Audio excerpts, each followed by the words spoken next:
Chamado ao vivo, está nesse momento o presidente da Frente Parlamentar, que pretende oferecer resistência ao Supremo Tribunal Federal. Vamos ouvir o deputado presidente falando. Da Câmara dos Deputados e do Senado Federal.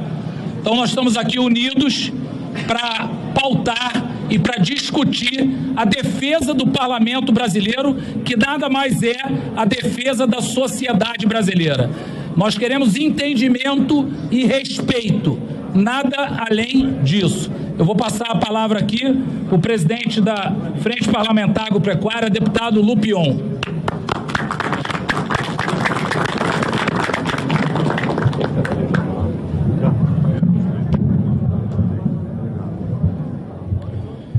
Gente, boa tarde, obrigado pela presença de todos vocês, obrigado pela presença dos nossos parlamentares. Grande maioria aqui, presidentes ou dirigentes dessas frentes parlamentares que foram anunciadas.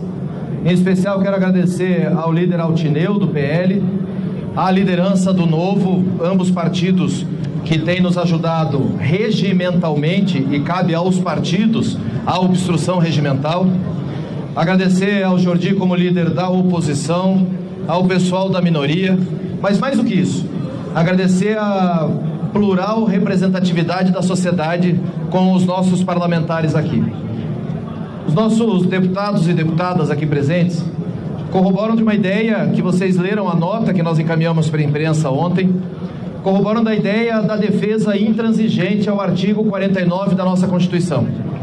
O artigo 49 que diz as atribuições do Poder Legislativo, e mais do que isso, no seu inciso 11º deixa muito claro que cabe ao Poder Legislativo zelar por suas competências e atribuições.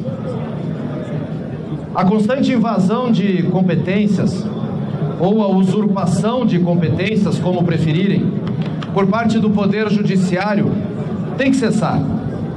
A representação popular cabe a nós, parlamentares legitimamente eleitos pelo sufrágio universal, sejamos deputados ou senadores. Cabe a nós a tomada de decisão em nome da sociedade brasileira. Para isso vivemos em uma democracia representativa. Muitos das senhoras e senhores da imprensa me perguntaram ontem, mas o que levou a isso? Por que isso? Uma sucessão de decisões e de invasões à nossa competência legislativa levaram a esse momento que significa um basta. Um basta muito claro a tudo aquilo que nós não concordamos quanto à usurpação de competências do Congresso Nacional. Seja na relativização constante do direito de propriedade, seja na liberação das drogas, seja na liberação do aborto, seja na dificuldade constante da garantia da legítima defesa, a regulação de redes sociais e liberdades individuais. Isso tudo que congrega as mais diversas frentes parlamentares. Poderia eu estar aqui como FPA falando exclusivamente para vocês sobre o ataque constante ao direito de propriedade, mas não. Essas pautas que são caras para a sociedade brasileira nos unem a todos. A liberdade de empreender, a liberdade de crescer, a autorregulação da nossa sociedade, mas principalmente questões de costumes da sociedade brasileira que não são respeitados por decisões de 11 ministros da Suprema Corte. As decisões têm que ser tomadas por aqueles que são os verdadeiros representantes da população brasileira, que somos nós. Há poucos minutos atrás, nós aprovamos por maioria na CCJ do Senado o marco temporal de demarcações de terras indígenas. Isso é a prova mais clara de que a maioria da população está conosco, de que os representantes da população estão conosco. Não cabe à Suprema Corte dizer o que nós podemos legislar, o que nós não podemos legislar. Não cabe à Suprema Corte dizer como e quando nós devemos fazer as coisas. À Suprema Corte cabe o controle constitucional, ponto. A nós, parlamentares, cabe a representação da sociedade. E é por isso que nós iniciamos ontem um movimento de união das mais diversas frentes, das maiores em quantidade às menores, mas todas com a maior importância, de nós começarmos a enviar um recado às pessoas. que ele reverbere pela Praça dos Três Poderes no mais alto som possível, de que nós não aceitamos interferências no poder legislativo.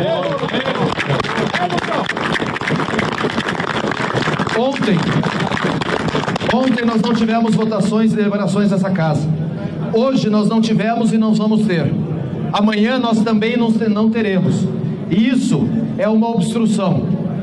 É uma obstrução em que todos nós aqui estamos dando um basta a esse completo e indesejável desmonte do Poder Legislativo. O enfraquecimento do Congresso Nacional não interessa a ninguém, interessa apenas àqueles que querem nos suplantar e passar por cima de todos nós. A população brasileira não aceita isso. É por isso que nós somos em 513 deputados federais, por isso que nós somos em 81 senadores, e é obrigação de cada um, de direita à esquerda, do mais progressista ao mais conservador, é obrigação de todos nós defendermos esse parlamento pelo juramento constitucional que todos fizemos. Muito obrigado. Muito bom. Eu sou o presidente da Frente Parlamentar da Segurança Pública. Esse movimento de ontem, ele é ímpar. Nunca aconteceu na história desta casa. Eu acho que os parlamentares se cansaram de ser questionados nas ruas sobre essas atitudes que recentemente vem acontecendo pelo Supremo Tribunal Federal. Veio a questão da descriminalização das drogas, nos assustou. Veio a questão da liberação do marco temporal, também nos assustou. Veio a questão do decreto das armas, piorou a situação. E por isso também o imposto sindical, bem lembrado, quer dizer, todas as decisões tomadas recentemente pelo Supremo Tribunal Federal, inclusive o aborto, todas elas foram decididas por esta casa. Todas elas foram decididas e votadas por nós, representantes do povo brasileiro. Então, esse movimento, eu estou falando de 22 frentes, simbolicamente, por causa do número do partido 22. Mas tem mais frentes. Hoje, de manhã, recebi vários comunicados de colegas pedindo para ser acrescentado. Como a nota foi publicada ontem, não deu tempo de inserir o nome dessas frentes.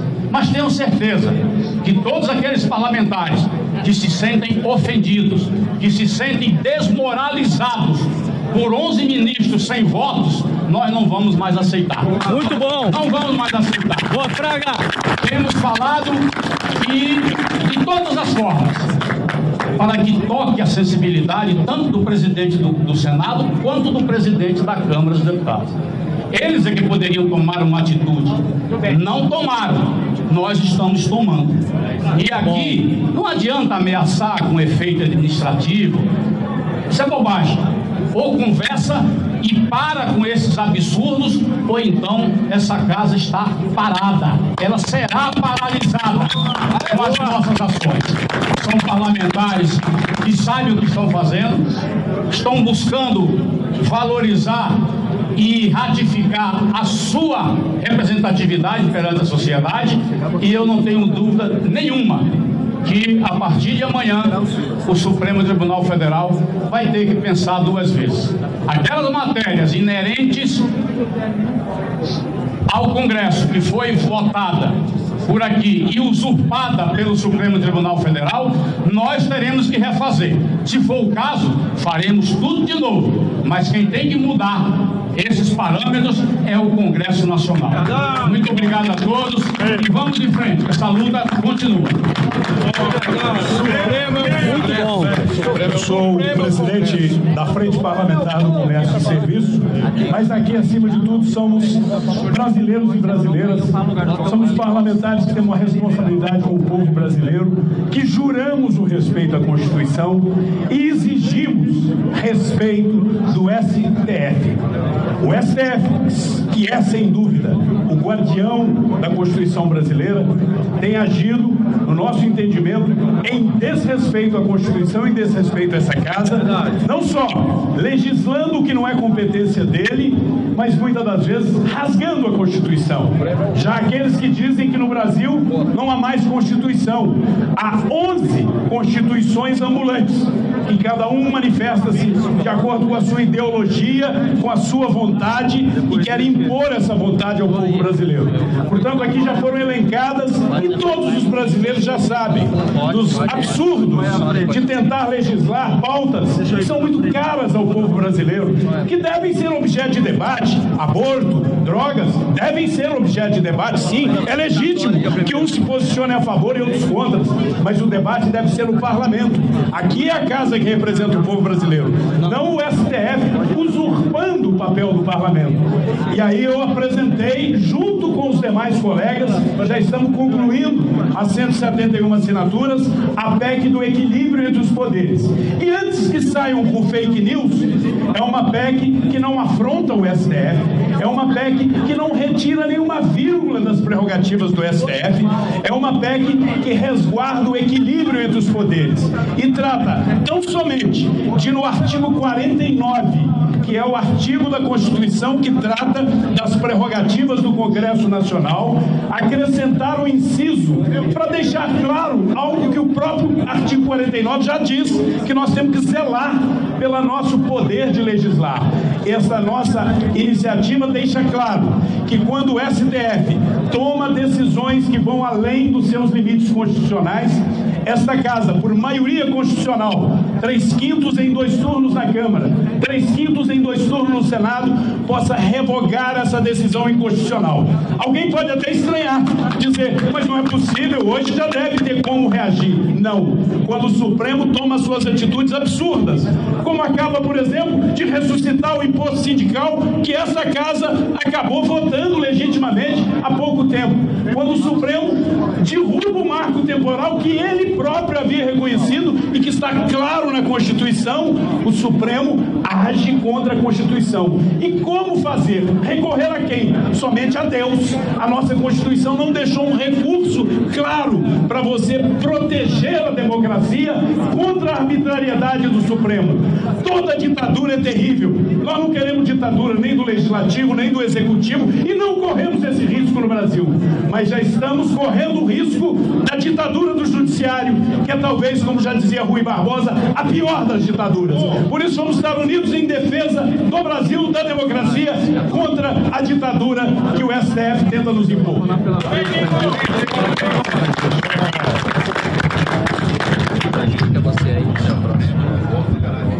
Bem, eu presido a Frente Parlamentar da Indústria e hoje é mais um dia de afirmação desse poder legislativo. Muito bem, estamos retornando aqui. Parece que pelo menos um grupo de deputados, e são presidentes de frentes parlamentares, a Deise pode explicar isso, a frente parlamentar, vários deputados assinam, integram e pertencem. Então, um grupo de deputados que se propõe a defender um determinado tema, um determinado setor. E parece que, inclusive, havia o Alberto Fraga, que a Deise e o Cristiano Vilar me auxiliaram, o deputado federal Alberto Fraga disse: isso não vamos mais aceitar. A questão que eu quero colocar aqui, vou começar pela Deise, Ricardo, Cristiano e depois o nosso querido Felipe Monteiro, tudo bem, não vamos aceitar. O que pode de prático acontecer? Ele se propõe a obstruir todas as votações. Isso pode forçar um diálogo do presidente da Câmara com o presidente da República, chamar o presidente do Senado e levar ao Supremo Tribunal Federal um pleito. Você acredita que vai trazer algum tipo de resultado? Ou o Supremo diz, o que chegar aqui eu vou decidir do jeito que eu quiser? Olha, Capês, nessa questão aí a gente está vendo, né, as 3 maiores bancadas do Congresso reunidas, né, que são, eu falo boi, bíblia e bala, né, e ali a gente viu o Alberto Fraga, que é o representante da bancada da bala, da Frente Parlamentar de Defesa das Armas, falando que nós não vamos aceitar isso. Eu pude conviver em Brasília e trabalhar com o Alberto Fraga, e eles são alguns dos grandes articuladores do Congresso Nacional, mas eu acho que nesse caso, num confronto direto com o STF, o Congresso perde. De novo, vão obstruir, não vão formar quórum. Eu acredito que possa haver uma conversa entre Pacheco, Lira e o próprio Executivo para tentar chegar numa solução. Mas o ponto é que pautas importantes estão passando pelo Senado, pelo Congresso Nacional e não estão sendo discutidas. E aí o STF está usando dessa prerrogativa. E aí no embate entre um Congresso que está completamente alijado do processo e o STF, acho que o STF ganha. De novo, eu repito o que eu falei aqui na pauta anterior. Eu acredito que agora, para a Frente Parlamentar da Agropecuária e as outras frentes que estão reunidas, vale muito mais acordar e colocar os projetos que são tão importantes em votação, começar a colocar isso para frente. Vale lembrar que muitos deles estão parados nas comissões, né? Simplesmente por falta de atenção dos parlamentares. Então, é esquecer essa briga com a STF, acordar e começar a legislar.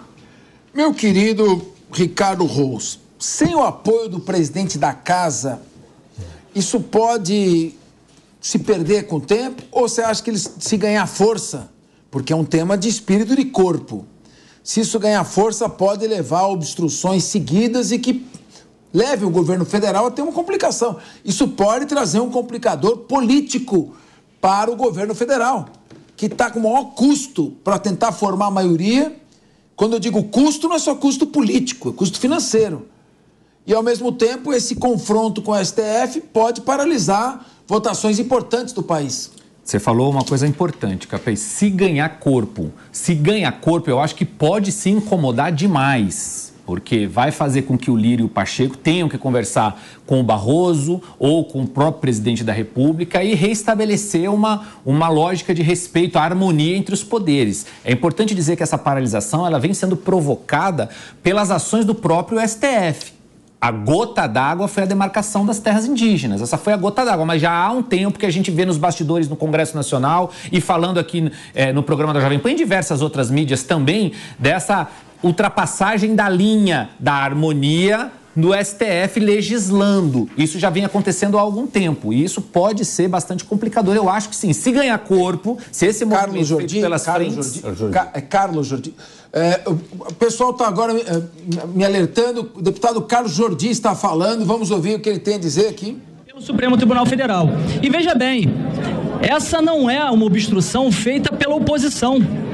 É um movimento de obstrução que está sendo feito por deputados das mais variadas frentes partidárias, é totalmente suprapartidário e são de pessoas que estão preocupadas com os avanços e abusos que vêm sendo cometidos por aqueles que deveriam ser os guardiões da Constituição. Preocupados com a preservação das nossas competências. O Supremo Tribunal Federal vem reiteradamente abusando de suas competências, invadindo as nossas prerrogativas. Recentemente nós vimos o marco temporal, a volta do imposto sindical. Vimos também a questão da descriminalização das drogas, buscando através do MADIM, que deveria supostamente julgar se era constitucional ou não o artigo 28 da Lei 11.343, querer inovar no ordenamento jurídico, inclusive querendo definir quanto de grama é crime ou não para o usuário. E agora, num tema muito crucial, um tema muito sensível para a população, que é a questão do aborto. O aborto sequer deveria ser debatido nessa casa, porque a vida é um direito inalienável. Não podemos permitir que aqueles que não tiveram um voto sequer queiram se miscuir na nossa atividade parlamentar e legislar em nosso lugar. Porque quando o Supremo faz isso, não tiveram um voto sequer, nós, representantes do povo, como diz a Constituição, estamos sendo desrespeitados, mas mais do que isso, quem está sendo desrespeitado é o povo brasileiro, é a soberania popular.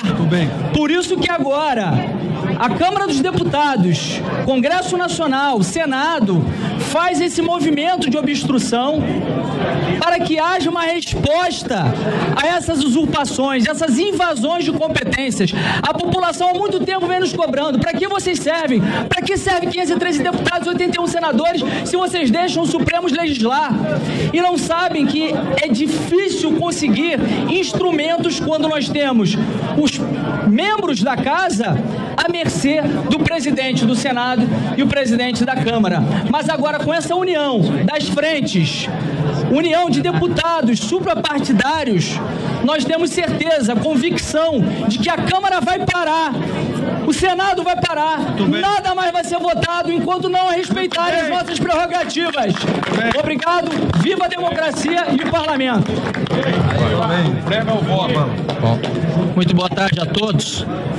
Esse é, evidentemente, pelo que se percebeu nas falas de todos, um momento de indignação. Mas confesso que para mim também, certamente para todos os parlamentares, é um momento de regozijo, porque estamos nos reencontrando com a democracia nesse momento, aqui na Câmara dos Deputados. Porque o coração da democracia, em qualquer país e também no Brasil, repousa na Câmara dos Deputados, que representa, deputado Alceu, toda a população brasileira, da direita à esquerda. E é aqui que se decidem as leis. Por meio do voto popular, fomos todos nós eleitos. Eu digo que é um momento de regozijo, porque é o momento em que nós estamos dizendo alto e bom tom: chega, basta! O poder legislativo é o poder que representa o povo brasileiro. É o poder que legisla sobre aborto, é o poder que legisla sobre drogas, é o poder que legisla sobre direito de propriedade, é o poder que legisla sobre iniciativa privada, marco temporal, é o poder legislativo. E não é o STF, não é o Supremo Tribunal Federal, nem é o Poder Executivo, que aliás também tem perseguido colegas parlamentares, e não toleraremos que isso continue. Que fique aqui muito clara a nossa ação, porque não é apenas um discurso, como bem foi dito aqui. Estamos em obstrução e esta casa está parada até que o STF volte para o seu quadrado. Ou volta para o quadrado, ou será enquadrado. Muito obrigado.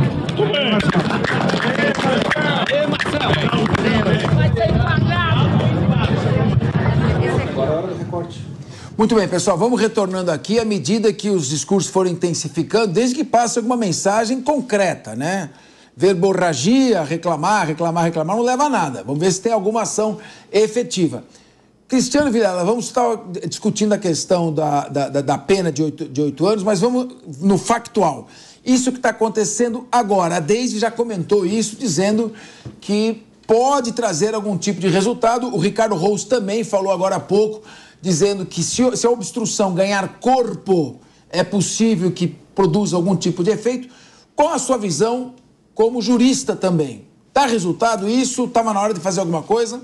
Olha, eu vejo que dá sim, Capês. O parlamento ele tem que usar as armas que ele possui.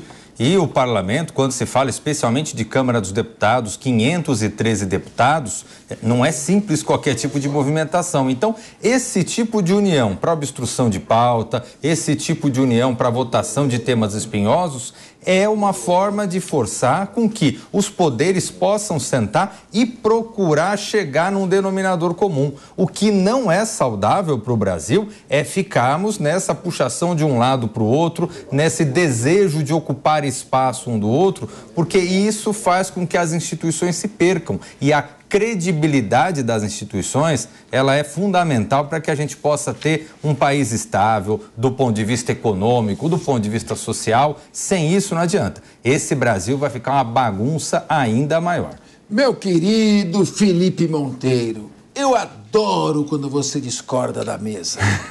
E eu quero que você discorde, mas eu vou te perguntar uma coisa.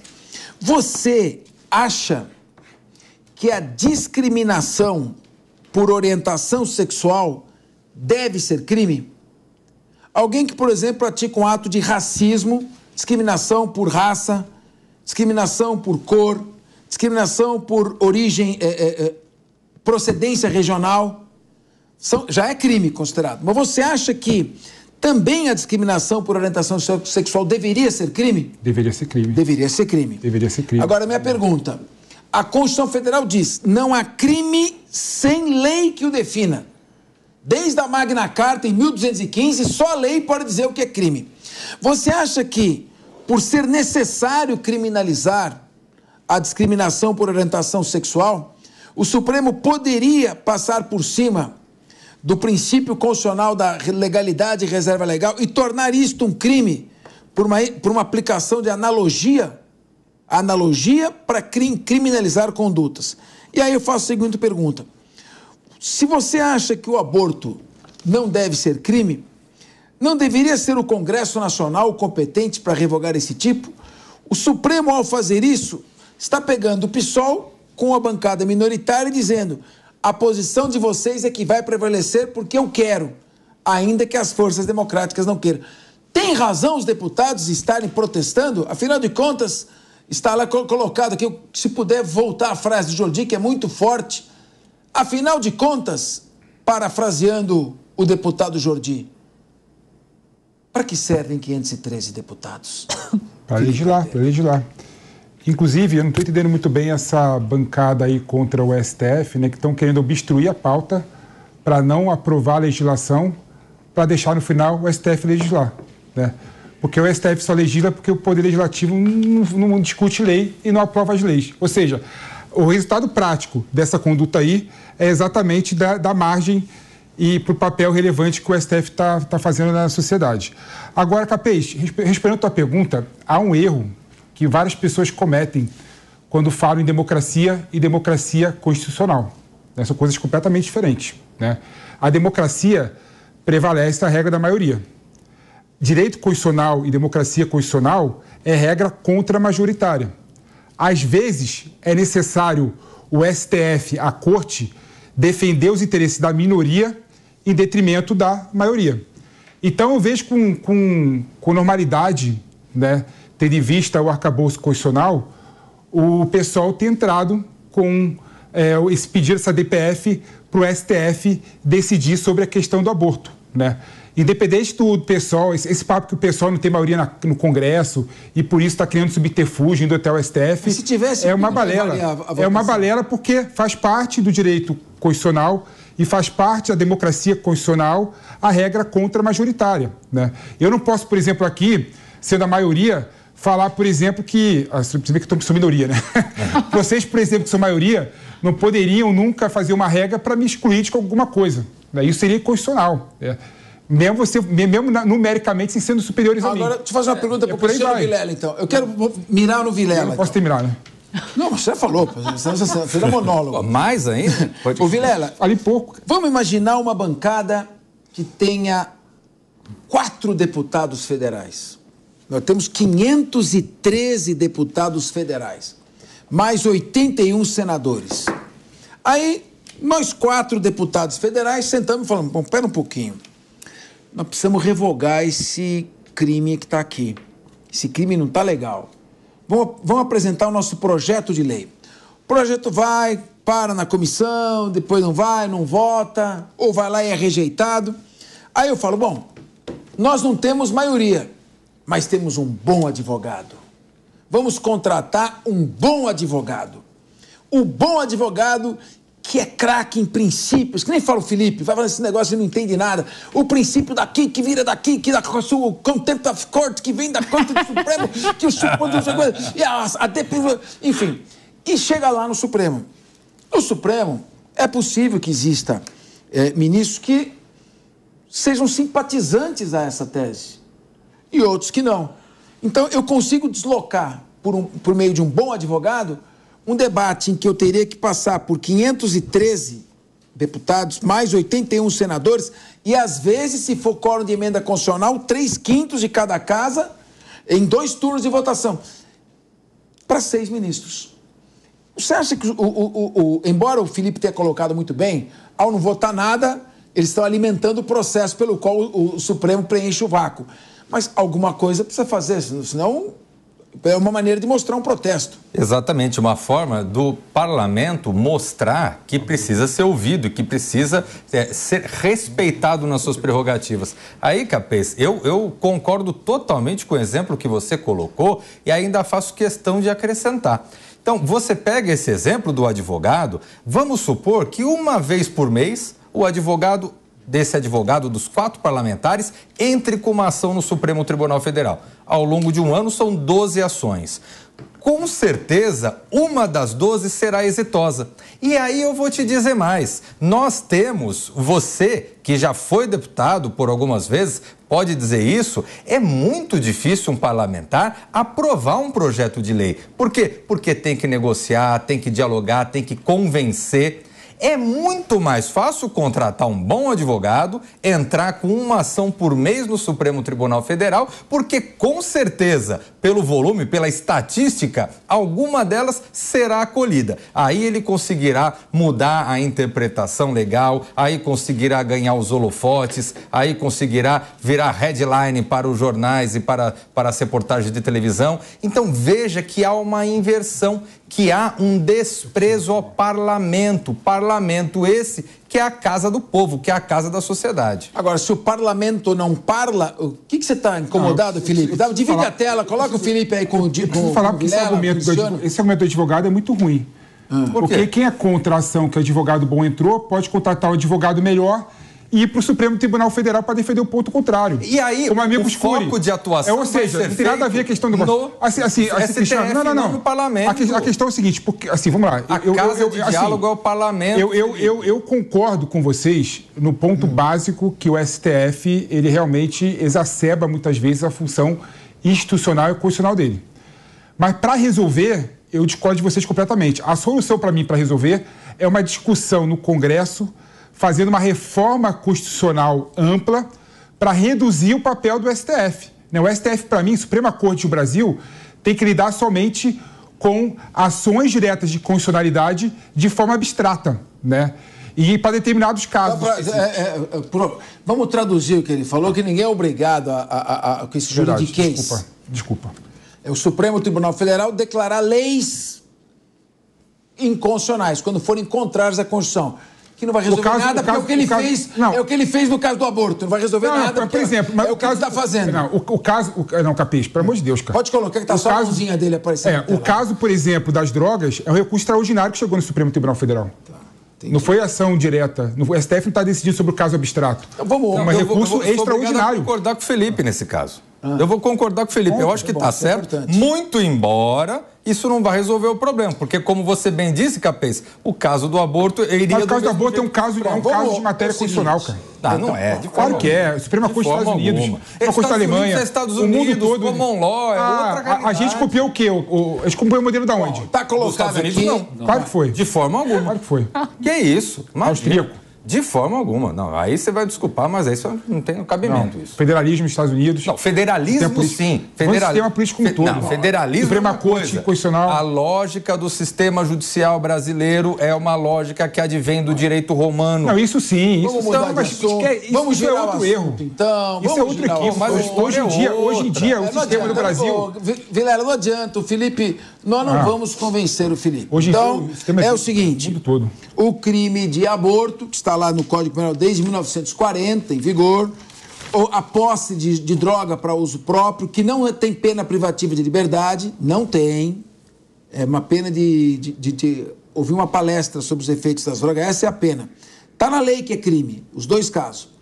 Ou entende o nosso querido Felipe Monteiro, e eu respeito a posição dele, de que, com inspiração na Suprema Corte norte-americana, o STF pode revogar esses tipos. O Cristiano Vilela acha que não. Estão colocadas as posições aqui, mas, meu querido Felipe Monteiro, às 15 horas e 48 minutos, a população quer saber de outros assuntos também.